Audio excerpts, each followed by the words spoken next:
You want to listen to King Von with your wife? Sometimes. What? What? When you put it like that. Your wife is throwing up fucking GD and shit. And like, he's a BD. Come on. It took a Rest in 33rd. Like, what? You and your wife are gangbanging in the crib cooking omelets? Yeah. I mean, if we had that in common, we'd be a little bit closer, right?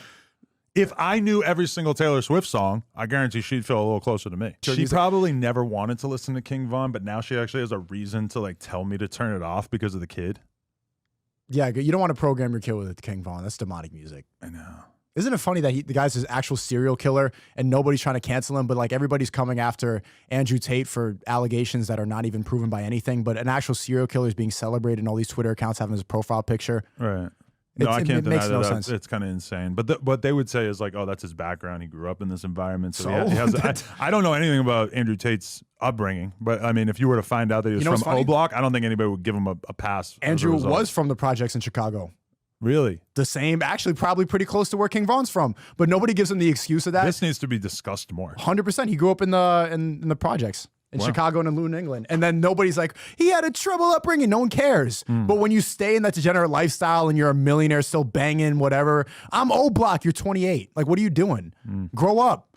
But no, people get to hide behind this degenerate minority culture. They get to hide behind the excuse of I'm black, I'm a Mexican or whatever, I had a tough upbringing, to just be degenerate and like have all this promote negative behavior. And at no matter what age you are, you know? I mean, so you don't like rap music? I do. I do. As a whole, it's bad for society? I like Ye. I'm still kind of caught up on degenerate minority culture. Yeah. Yeah. Black culture in America is just 100% promoting degeneracy. 100%. There's of a lot course of great things happening under the banner. And when you think of black culture, what do you think? Well, I mean, okay. There's a lot of, I will agree that there's a lot of music that celebrates things that are, you know, objectively bad for society. Ye he's promoting Christian values. It's inspirational. You listen to that, and like I don't even like listening to music as haram. First off, you're not supposed to listen to music based on the Quran. So you are so far from being a good Muslim. It's fucking hilarious. No, I'm getting better. I quit drinking, and and I pray. I've been praying 5 times a day. I've been doing the right things, man. I'm taking the right steps. But don't you think that like the sex stuff and the music stuff, that's probably a big deal, right? I don't really have casual sex. I slip up sometimes, obviously, but I've been really cutting that out. Okay, I'll put it like this. I have a friend who just recently got out of like a 3-year relationship. And at first, he's very, very excited to, I think, sleep with a lot of women, you know, that really appealed to him.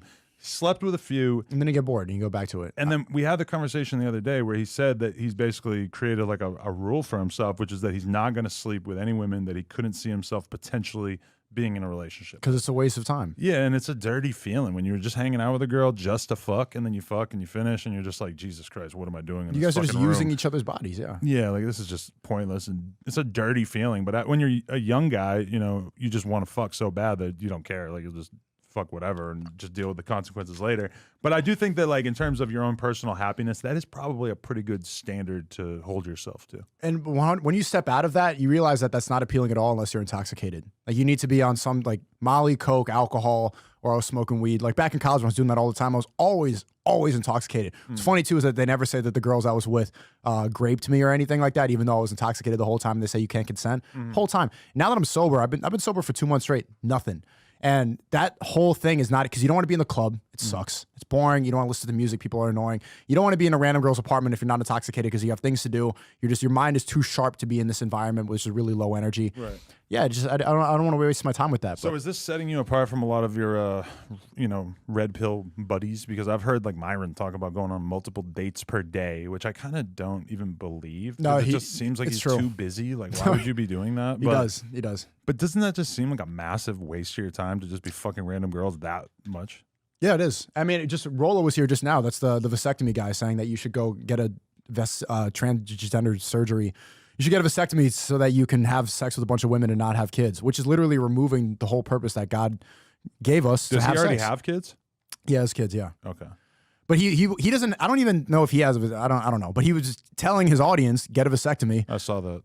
Like, that's the steps to become a high value man is get a vasectomy, make money. It's like, then what's the point of having sex? Am I just seeking pleasure or am I seeking fulfillment? If you actually wanted to, not ever have kids, then I guess I could understand having the vasectomy, but I wouldn't trust anybody in their 20s to make that decision. Like, if you had asked me at like 31 or 32 if I wanted to get a vasectomy, I might have been like, shit, all right, why not? Because I never even thought about having kids until I was with my girl for like 4 years. Aren't you glad you didn't? Yeah. There you go. So It's a terrible idea. It's a terrible, Especially terrible when you idea. just pull out. It's not that hard. It's not that hard. You can, if you don't have the discipline to pull out, then I don't know how you're going to succeed in life. Because Yeah. life, you need to be disciplined in every single aspect. I look at dudes who have like, 10 kids, and it's just super obvious that they just are bad at pulling out. And I'm just like, what the fuck is wrong with you? Like, how do you have this little self-control in that moment that if you bust a nut inside her, you might have just cost yourself like $1 million lifetime. Not even in a lifetime. Probably need almost a year or 2 years now. Like kids are $1 million in a year to raise a kid. on a kid. Well, it depends on like if you have to buy a house and cars, certain things. You're gonna buy the kid a house? Well, to have the kid. Okay, yeah. But especially if you really don't have money. But like throughout, say you're taking care of the kid basically for like 20 years, and you got to spend like 50 grand a year. Yeah, you just spend $1 million every time you nut in a girl. I want to have they 10 have the kids. kid. I want to have 10. But 10 is a lot.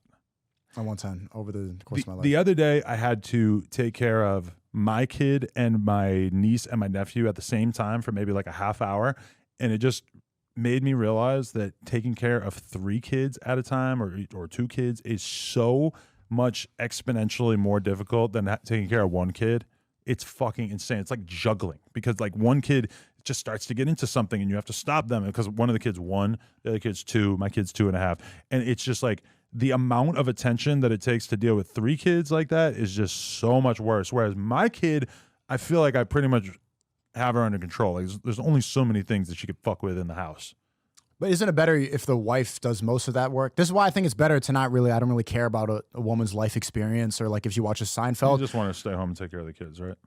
That's her ideal performance. That's where she's optimized performance-wise. At home, cooking, making macaroni posters with the kids, changing the diapers, bringing them to school, singing songs. Macaroni posters. There you go, all that goofy stuff, playing Wii Sports. That's what I want her to do. And then homeschooling too. I don't want my kids to be in school because you just see how much woke garbage is being promoted in here. I don't want to be around that. If these LGBT people are in the park yelling, "We're coming for your children," most of these kindergarten teachers, they're the ones putting up pride flags in the school. They're the ones who want to be teachers. That's how they get the kids. That is kind of scary.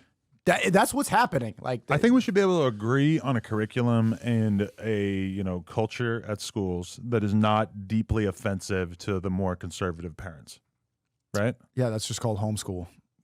Yeah, but I don't know. I worry about that as well. All right, so you see it. We just hit 500K.